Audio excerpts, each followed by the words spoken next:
ಸಮಯ ಎಷ್ಟು 1:45 ಆಯಿತು ನೋಡಿ. ಹತ್ರ 2 ಗಂಟೆ ಆಯಿತು ಇವಾಗ ಟೈಮು. ನಮ್ಮ ಗಾಡಿ ರೆಡಿ ಆಗೋಯ್ತು. ಬನ್ನಿ ಲೆಟ್ಸ್ ಗೋ. ಪೆಟ್ರೋಲ್ ಬೇರೆ ಇಲ್ಲ, ಪೆಟ್ರೋಲ್ ಬೇರೆ ಹಾಕ್ಕೊಬೇಕು. ಇವಾಗ ಡೈರೆಕ್ಟ್ ಮನೆಗೆ ಹೋಗೋಣ. ಪೆಟ್ರೋಲ್ ಆಮೇಲೆ ಹಾಕ್ಸೋಣ. ಅರ್ಜೆಂಟಾಗಿ ಮನೆಗೆ ಹೋಗ್ಬೇಕು. ಇವಾಗ ತುಂಬ ಲೇಟಾಗುತ್ತೆ, ಪಾಪ ಕಾಯ್ತಾ ಇರ್ತಾರೆ ಮನೇಲಿ. ನಾನು ಜೋರಾಗಿ ಮಾತಾಡಬೇಕಲ್ಲ, ಇಲ್ಲಾಂದರೆ ಕೇಳಿಸಲ್ಲ. ಸ್ನೇಹಿತರೆ, ನಾನು ಎಕ್ಸ್ಟ್ರಾ ಒಂದು LED ಲೈಟ್ ಹಾಕ್ಸಿದ್ದೆ. ಈ ನೈಟ್ ಹೊತ್ತು ನಮ್ಮ ಕಡೆ ಎಲ್ಲ ಸ್ವಲ್ಪ ಕಾಡುಗಳು ಜಾಸ್ತಿ. ಸೊ ಹಾಗಾಗಿ ನಾನು ಸ್ವಲ್ಪ ದೂರ ಎಲ್ಲ ಟ್ರಾವೆಲ್ ಮಾಡ್ತಾ ಇರ್ತೀನಲ್ಲ, ಸೊ ನನಗೆ ಹೆಡ್ಲೈಟ್ ಅವಶ್ಯಕತೆ ತುಂಬ ಇರುತ್ತೆ, ತುಂಬ ಲೈಟ್ ಬೇಕಾಗುತ್ತೆ. ಸೊ ಅದಕ್ಕೋಸ್ಕರ ಎಕ್ಸ್ಟ್ರಾ ಸೂಪರ್ ಕಂಪ್ನಿದು 2 ಲೈಟ್ ಹಾಕ್ಸಿದ್ದೆ. ಅದು HSRP ನಂಬರ್ ಪ್ಲೇಟ್ ಹಾಕಿದ್ಮೇಲೆ ಆ ಲೈಟ್ ತೆಗಿಬೇಕಾಯಿತು. ಸೊ ಇವಾಗ ಪೊಲೀಸರೆಲ್ಲ ಹಿಡಿತಾ ಇದ್ದಾರಂತೆ ಅಂತ ನ್ಯೂಸಲ್ಲಿ ಬರ್ತಾಯಿತ್ತು. ಸೊ ಅದು ನೋಡಿಕೊಂಡು ಮತ್ತು ಎಕ್ಸ್ಟ್ರಾ ಲೈಟ್ ಹಾಕೋದು ಬೇಡ, ನಮ್ಮದು ಗಾಡಿದು ಹೆಡ್ಲೈಟ್ ಏನಿದೆ ಅದೇ ಹೆಡ್ಲೈಟಿಗೆ ಬೇರೆ LED ಲೈಟನ್ನು ಹಾಕ್ಸ್ಕೊಂಡಿದ್ದೀವಿ.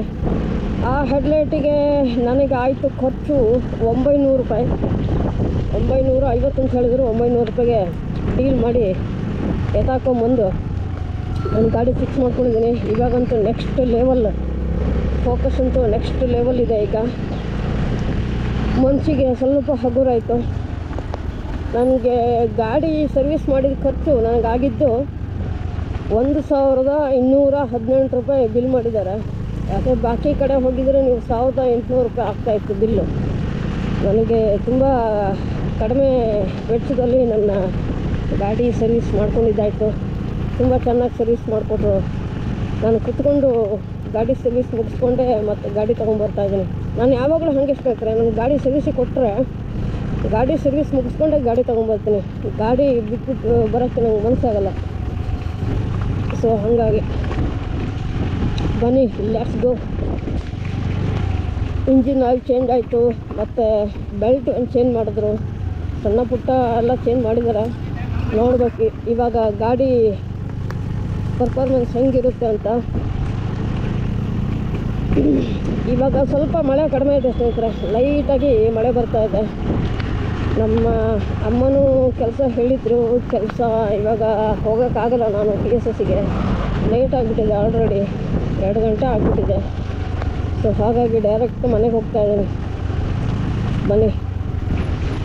ಹಂಗೆ ಹೋಗ್ತಾ ನಾನೊಂದು ಏರ್ಪೋರ್ಡು ಹಾಳಾಗಿತ್ತು ಅಂತ ಹೇಳಿದ್ನಲ್ಲ, ಅದೊಂದು ರೆಡಿ ಮಾಡೋಕ್ಕೆ ಕೊಟ್ಬಿಟ್ಟು ಹೋಗ್ಬೇಕು. ಇವಾಗ OnePlus ಅವ್ರದ್ದು ಏರ್ಬಡ್ಸ್ ಇದೆ. ಅದು ಏನಾಗಿದೆ ಅಂತಂದರೆ ಚಾರ್ಜ್ ಆಗ್ತಾಯಿಲ್ಲ. ಅದು ಏನಾಗಿದೆ ಗೊತ್ತಿಲ್ಲ. ನಮ್ಮ ಬ್ರದರಿಗೆ ಕೊಟ್ಟಿದ್ದೆ, ಅವರು ಸರಿ ಇಲ್ಲ ಅಂತ ಹೇಳಿ ತಿರ್ಗಿ ವಾಪಸ್ ಹೋಗೋದು. ನನ್ನ ಹತ್ರ ಇನ್ನೊಂದಿತ್ತು ರಿಯಲ್ಮಿ ಅವ್ರದ್ದು, ನಾನು ಅದನ್ನು ಉಪಯೋಗಿಸೋದು. ಚೆನ್ನಾಗಿದೆ ಅದು ರಿಯಲ್ಮಿ ಬಡ್ಸ್ 3 Pro ಯಾವುದೋ ಒಂದು ಇದೆ, ಚೆನ್ನಾಗಿದೆ. ANC ಎಲ್ಲ ಇದೆ. ಸೊ ಹಾಗಾಗಿ ನಾನು ಅದನ್ನು ಬಳಸೋದು. ನಾನು ಮೊದಲು ಇದನ್ನ ಬಳಸ್ತಾ ಇದ್ದೆ, OnePlus ಅವ್ರದ್ದು. ಚೆನ್ನಾಗಿರುತ್ತೆ ಅದು, ಕಂಫರ್ಟಬಲ್ ಆಗಿ ಕೂತ್ಕೊಳ್ಳೋದು. ಕಿವಿಗೆ ಬ್ರೇಕ್ಕೊಂಡು ಸ್ವಲ್ಪ ಟೈಟ್ ಮಾಡಿಸ್ಕೋಬೇಕಾಗಿತ್ತು, ಮರ್ತೋಯ್ತು ನೋಡಿ. ಇಲ್ಲಿ ನೆಕ್ಸ್ಟ್ ಬ್ಯಾಟ್ರಿ ಒಂದು ಫುಲ್ ವೀಕ್ ಆಗಿದೆ ಅಂತ ಹೇಳ್ತಾ ಇದ್ದಾರೆ. ಬ್ಯಾಟ್ರಿ ಒಂದು ಚೇಂಜ್ ಮಾಡಿಸ್ಬೇಕು ಸ್ನೇಹಿತರೆ. ಬ್ಯಾಟ್ರಿಗೆ ಅಂದಾಜು 1200 ರೂಪಾಯಿ ಇರ್ಬೋದು. ಅದೊಂದು ಸದ್ಯದಲ್ಲೇ ಚೇಂಜ್ ಮಾಡಿಸ್ಬೇಕು ಅಂತ ಹೇಳಿದ್ದಾರೆ. ನೋಡಬೇಕು, ಅದೊಂದು ಚೇಂಜ್ ಮಾಡಿಸ್ಲೇಬೇಕು. ಏನಕ್ಕಂತಂದರೆ ನಾವು ಇವಾಗ LED ಲೈಟ್ ಹಾಕಿದ್ದೀವಲ್ಲ, ಅದು ಬ್ಯಾಟ್ರಿ ಕನೆಕ್ಷನ್ ಇರುತ್ತೆ. ಸೊ ಹಾಗಾಗಿ ಬ್ಯಾಟ್ರಿ ಇಂಪಾರ್ಟೆಂಟು. ನೋಡಬೇಕು ಈ LED ಹಾಕಿದ್ದಕ್ಕೆ ಬ್ಯಾಟ್ರಿ ಹೆಲ್ತು ಏನಾದರೂ ಇಶ್ಯೂ ಆಗುತ್ತಾ ಅಂತ ನೋಡಬೇಕು. ಇದೇ ಫಸ್ಟ್ ಟೈಮ್ ನಾನು ಹೆಡ್ಲೈಟ್ LED ಹಾಕಿದ್ದೆ. ಒರಿಜಿನಲ್ಲೇ ಇತ್ತು ಇಲ್ಲಿ ತನಕ. ಫೋಕಸ್ ಸಾಕಾಗಲ್ಲ ಸ್ನೇಹಿತರೆ. ಒಬ್ಬೊಬ್ಬರಂತೂ ಡಿಮ್ ಆ್ಯಂಡ್ ಡಿಪ್ಪೇ ಕೊಡೋಲ್ಲ. ಅದಕ್ಕೆ ನಾನು ಅಜ್ಜಿ ಇರಲಿ ಅಂಥೇಳಿ ಹಾಕಿದ್ದೀನಿ 900 ರೂಪಾಯಿ ಖರ್ಚು ಮಾಡಿ. ಈಗ ನಮ್ಮ ಮೊಬೈಲ್ ಶಾಪ್ ಅವ್ರು ಓಪನ್ ಇದೆಯಾ ಇಲ್ಲ ಅಂತ ನೋಡಬೇಕು. ಅವ್ರ ಹತ್ರ ಆಗುತ್ತಾ ಇಲ್ವಾ ರಿಪೇರು ಅಂತ ನೋಡ್ಬೇಕು. ಇವಾಗ ನೋಡಿ ಓಪನ್ ಇದೆಯಾ? ಓಪನ್ ಇದೆ.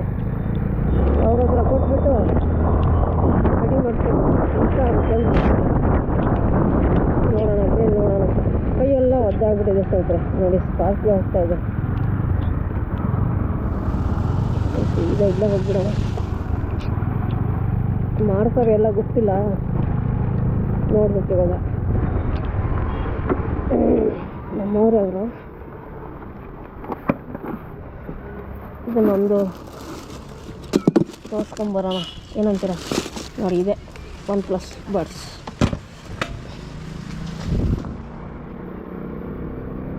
ಹಾಂ, ನೀವಿದ್ರೆ ಇಲ್ಲಿ ಅವರಿಲ್ಲ, ಎಲ್ಲದ?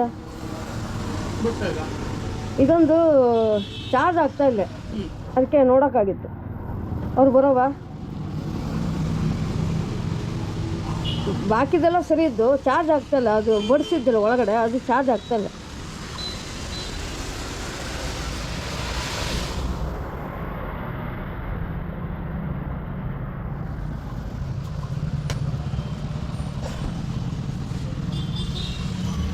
ನೋಡ್ತಾ ಇದ್ದಾರೆ ಸ್ನೇಹಿತರೆ.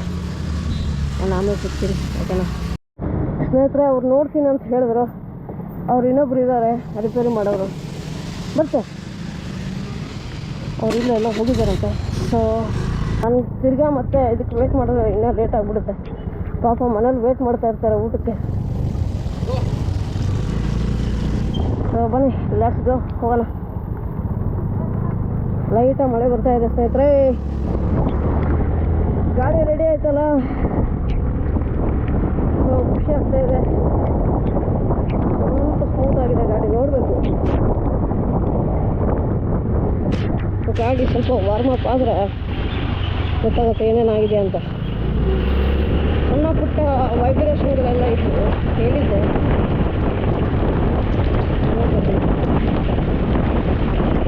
ಓಡಿದೆ ಗಾಡಿಗೆ. ಬೆಂಗಳೂರಲ್ಲೆಲ್ಲ ಎಗ್ರಿ ಓಡಿಸಿದಂಥ ಕಡೆ ಇದೆ ಕಡೆ. ನಮ್ಮಮ್ಮ ಅಂದರೆ ಒಂದು 2000 ಕಿಲೋಮೀಟರ್ ರನ್ ಮಾಡಿದೆ ಒಂದು ತಿಂಗಳೆಲ್ಲ. ನಮ್ಮ ಕಡೆ ಬಂದರೆ ಕಡಿಮೆ. ಎಲ್ಲಾದರೂ ಹಿಂಗೆ ಫೋಟೋ ಬ್ಲಾಗ್ ಮಾಡೋದಾದ್ರೆ ಮಾತ್ರ, ಎಲ್ಲರೂ ಟ್ರಾವೆಲ್ ಮಾಡೋದಾದ್ರೆ ಮಾತ್ರ ತಗೊಂಡು ತಿಂದಿರ್ತಾರೆ. ಇಲ್ಲಾಂತಂದರೆ ಎಲ್ಲೂ ತೊಗೊಳೋಲ್ಲ. ನಮ್ಮ ಪೇಟೆಗೆಲ್ಲ ಹೋಗೋದು ತುಂಬ ಕಡಿಮೆ. ಏನಾದರೂ ಕೆಲಸ ಇದ್ದರೆ ಮಾತ್ರ ಹೋಗೋದು. ಎಷ್ಟು ಕೆಲಸ ಇದೆಯಾ ಇಲ್ಲ ಅಂತ ಗೊತ್ತಿಲ್ಲ ನನಗೂ. ಇವತ್ತು ನೈಟ್ ಒಂದು ರೈಡ್ ಮಾಡೋಣ, ನೋಡೋಣ. ಲೈಟ್ ಬೇರೆ ಚೇಂಜ್ ಮಾಡಿದ್ದೀನಲ್ಲ, ಸ್ವಲ್ಪ ಕುತೂಹಲ ಇದೆ ಹೆಂಗೆ ಬರ್ಬೋದು ಅಂತ. ವರ್ಕ್ಶಾಪಲ್ಲಿ ನೋಡಿದಾಗ ಚೆನ್ನಾಗಿತ್ತು, ಒಳ್ಳೆ ಫೋಕಸ್ ಇತ್ತು. ನೈಟಲ್ಲಿ ಟೆಸ್ಟ್ ಮಾಡಬೇಕು ಹೆಂಗಿದೆ, ಹೆಂಗೆ ಕೆಲಸ ಮಾಡುತ್ತೆ ಅಂತ. ಅಂದರೆ ನಾನು ಮನೆಗೆ ಹತ್ತಿರನೇ ಇದ್ದೀನಿ. ಡೈಲಿ ವ್ಲಾಗ್ಸ್ ಮಾಡಬೇಕು ಅಂತ ಪ್ರಯತ್ನ ಮಾಡ್ತಾ ಇದ್ದೀನಿ. ಇನ್ನು ವ್ಲಾಗ್ ಚಾನಲ್ ಶುರು ಮಾಡಿದ್ಮೇಲೆ ಡೈಲಿ ವ್ಲಾಗ್ಸ್ ಕಂಟಿನ್ಯೂ ವ್ಲಾಗ್ಸ್ ಮಾಡಬೇಕಂತ ಇದ್ದೀನಿ. ನೋಡೋಣ. ಸದ್ಯ ಏನು ಮನೆ ಕಡೆ ಅಷ್ಟೊಂದು ಕೆಲಸ ಇಲ್ಲ. ಈ ಅಡಿಕೆ ಬೆಳೆದಾದ್ಮೇಲೆ ತುಂಬ ಅಡಿಕೆ ಉದುರುತ್ತೆ ತೋಟದಲ್ಲಿ. ಆವಾಗ ನಾವು ಅಡಿಕೆ ಆಸಕ್ಕೆ ಹೋಗ್ಬಿಟ್ಟು ಬೆಳಗ್ಗೆ ಮಧ್ಯಾಹ್ನ ಅಂಥೇಳಿ, ಅವಾಗಂತೂ ಹೆವಿ ಕೆಲಸ ಇರುತ್ತೆ ಬಿಡಿ. ಟೈಮ್ ಇರೋಲ್ಲ ವ್ಲಾಗ್ ಮಾಡೋದಕ್ಕೆ. ನೋಡೋಣ, ಟ್ರೈ ಮಾಡೋಣ. ನನಗೇನಿಲ್ಲ, ವಾಚ್ ಟೈಮ್ ಕಂಪ್ಲೀಟ್ ಆಗಬೇಕು. ಸೊ ಹಾಗಾಗಿ ಒದ್ದಾಡ್ತಾ ಇದ್ದೀನಿ. ಅದಕ್ಕೆ ಡೈಲಿ ಲೈವ್ ಮಾಡೋಣ ಅಂತಿದ್ದೀನಿ. ಮುಂದೆ ಪ್ರತಿದಿನ ಮಧ್ಯಾಹ್ನ ಸುಮಾರು ಒಂದು 4 ಗಂಟೆಗೆ ಲೈವ್ ಬರೋಣ ಅಂತಿದ್ದೀನಿ. ನೋಡೋಣ ವಾಚ್ ಟೈಮ್ ಕಂಪ್ಲೀಟ್ ಆಗುತ್ತಾ ಅಂತ. ನಿನ್ನೆ ಒಂದು ಲೈವ್ ಬಂದಿತ್ತು ಸ್ನೇಹಿತರೆ, ತುಂಬ ಚೆನ್ನಾಗಿ ಒಳ್ಳೆ ರೆಸ್ಪಾನ್ಸ್ ಸಿಕ್ಕಿತ್ತು. ತುಂಬ ಜನ ಬಂದಿದ್ದರು, ಹೊಸಬರೆಲ್ಲ ಬಂದಿದ್ದರು. ಬಟ್ ಪ್ರಾಬ್ಲಮ್ ಏನಾಯಿತು ಅಂತಂದರೆ, ನಿನ್ನೆ ನೈಟು ನಾನು ಯಾವುದೋ ಒಂದು ಮೂವಿ ನೋಡ್ತಾ ಇದ್ದಂಗೆ ನಿದ್ರೆ ಬಂದೋಗ್ಬಿಟ್ಟಿದೆ. ಸೊ ನಿದ್ರೆ ಬಂತು, ಮೂವಿ ಸ್ಟಾಪ್ ಮಾಡ್ಕೊಂಡು ಮಲ್ಕೊಳ್ಳೋಣ ಅಂತ ಹೇಳ್ಬಿಟ್ಟು ನೋಡ್ತಾ ಇದ್ದೀನಿ. ಇದೇನೋ ಅಪ್ಲೋಡಿಂಗ್ ಅಂತ ಬರ್ತಾಯಿತ್ತು. ಅಯ್ಯೋ ಇದೇನಪ್ಪ ಇದು, ಏನು ಅಪ್ಲೋಡ್ ಆಗ್ತಾ ಇದೆ ಅಂತ ನೋಡ್ತಾ ಇದ್ದೆ. ಏನೋ ನೋಟಿಫಿಕೇಷನ್ ನೋಡಿ ಬಂದಿತ್ತು. ನೋಟಿಫಿಕೇಷನ್ ಕ್ಲಿಯರ್ ಮಾಡಿದೆ, ಅದ್ರ ಮೇಲೆ ಟ್ಯಾಪ್ ಮಾಡಿ ಕ್ಲೋಸ್ ಅಂತ ಮಾಡಿಬಿಟ್ಟೆ. ಅದು ಏನಾಗಿದೆ ಪ್ರಾಬ್ಲಮ್ ಅಂತಂದರೆ, ನಾನು ಲೈವಿಗೆ ಬಂದಿದ್ದಲ್ಲ, ಅದು ವಿಡಿಯೋ ಡಿಲೀಟ್ ಆಗಿಬಿಟ್ಟಿತ್ತು ಸ್ನೇಹಿತರೆ. ನಿನ್ನೆ ಏನು ಲೈವಿಗೆ ಬಂದಿದ್ದೆ, ಆ ವಿಡಿಯೋ ಡಿಲೀಟ್ ಆಗಿಬಿಟ್ಟು ತುಂಬ ಬೇಜಾರಾಗೋಯ್ತು. ಸಖತ್ತು ವಾಚ್ ಟೈಮ್ ಬಂದಿತ್ತು ಆ ಲೈವಲ್ಲಿ. ಅಷ್ಟೇ ಎಲ್ಲ ಹೋಯ್ತು ಅನ್ಸುತ್ತೆ. ನಾನು ಮಾಡಿದ ಲೈವ್ ಪ್ರಯೋಜನಕ್ಕೆ ಬಂದೇ ಇಲ್ಲ. ಪಾಪ ನಮ್ಮಮ್ಮ ಲೈವ್ ನೋಡಬೇಕು ಅಂತೇಳಿ, ಎಲ್ಲಿದೆಯೋ ಲೈವ್ ಕಾಣಿಸ್ತಾ ಇದ್ದರು, ವಿಡಿಯೋನೇ ಕಾಣಿಸ್ತಾ ಇಲ್ಲ ಅಂತಂದರು. ಆವಾಗ ಫ್ಲಾಶ್ ಆಗಿದ್ದು ನನಗೆ. ಅಲ್ಲಿ ತನಕ ಗೊತ್ತಾಗಲಿಲ್ಲ. ಏನು ಹೇಳಿ, ನೋಡಿ ಮಳೆ ಹೋಗಿ ಬರ್ತಾ ಇದೆ, ಕಾಣಿಸ್ತಾ ಇದೆಯಾ? ಈ ಥರ ಮಳೆ ನೀರು ನಮ್ಮ ಗೋಪುರ ಮುಗಿದ್ರೆ ನಮ್ಮ ಗೋಪುರ ಪರಿಸ್ಥಿತಿ ಏನಾಗಬೇಕು. ಇದ್ದಿದ್ದು ಒಂದು ಕ್ಯಾಮ್ರಾ, ಆ ಕ್ಯಾಮ್ರಾ ಏನಾದರೂ ನಾನು ಕಳ್ಕೊಂಡೆ ಅಂತಂದರೆ ಅಷ್ಟೇ.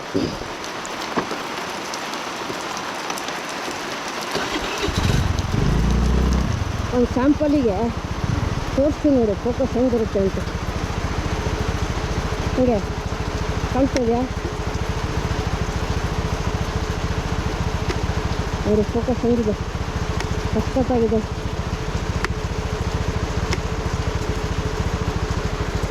ಚೆನ್ನಾಗಿದೆ ಅನಿಸುತ್ತೆ, ನೋಡೋಣ. ಮೊದಲು ಡೈರೆಕ್ಟಾಗಿ ಕೊಟ್ಟಿದ್ರೆ ಆಮೇಲೆ ಕೀ ಆನ್ ಮಾಡಿದ್ರೆ ಆನ್ ಆಗಬೇಕು, ಆ ಥರ ಮಾಡ್ಕೊಂಡಿದ್ದೀನಿ. ಇಲ್ಲಾಂತಂದ್ರೆ ಬ್ಯಾಟ್ರಿ ಫುಲ್ ಡೆಡ್ಡಾಗಿಬಿಡುತ್ತೆ. ನೋಡಿ ಸ್ನೇಹಿತರೆ, ಇಲ್ಲಿದೆ ನೋಡಿ LED ಕಾಣಿಸ್ತಾ ಇದೆಯಾ, ಚೇಂಜ್ ಮಾಡಿದ್ದೀನಿ. ಸರ್ವಿಸಿಂಗ್ ಲೇಬಲೆಲ್ಲ ಹಾಕಿದ್ದಾರೆ, ಇಲ್ಲಿ ಎಷ್ಟು ಕಿಲೋಮೀಟ್ರ್ ರನ್ ಆಗಿದೆ ಅಂತೆಲ್ಲ ಹಾಕಿದ್ದಾರೆ. ಸೊ ಬನ್ನಿ, ಇದೆಲ್ಲ ತೊಗೊಂಡೋಗ್ಬೇಕು ಮನೆಗೆ. ತುಂಬ ದಿನ ಆಯಿತು ಗಾಡಿಯಲ್ಲೇ ಇಟ್ಟು. ಬನ್ನಿ ಹೋಗೋಣ. ಮಳೆ ನೋಡಿ ಸ್ನೇಹಿತರೆ, ನಮ್ಮ ಮನೆ ಎದುರುಗಡೆ ರೋಡ್ ಮೇಲೆ ನೀರು ಹೋಗ್ತಾಯಿದೆ. ಗೋಪುರ ಮೇಲೆ ಅಂತೂ ಸಾಕಷ್ಟು ನೀರು ಬಿದ್ದಿದೆ. ಏನಾಗುತ್ತೋ ಗೊತ್ತಿಲ್ಲ, ಫುಲ್ ಫಾಗ್ ಆಗಿಬಿಡುತ್ತೆ, ಅದೇ ಕಷ್ಟ. ಸ್ನೇಹಿತರೆ, ಮನೆಗೆ ಬಂದಾಯಿತು. ಇವಾಗ ಊಟ ಗೀಟ ಮಾಡಿಬಿಟ್ಟು ವ್ಲಾಗ್ ಎಡಿಟ್ ಮಾಡಿ ಚಾನಲಿಗೆ ಅಪ್ಲೋಡ್ ಮಾಡಿ ಲೈವಿಗೆ ಬೇರೆ ಬರಬೇಕು. ಇವತ್ತು ಲೈವ್ ಬರೋಣ ಅಂತಿದ್ದೀನಿ, ನೋಡಬೇಕು. ಓಕೆ, ಮನೆಗೆ ಬಂದಾಯಿತು.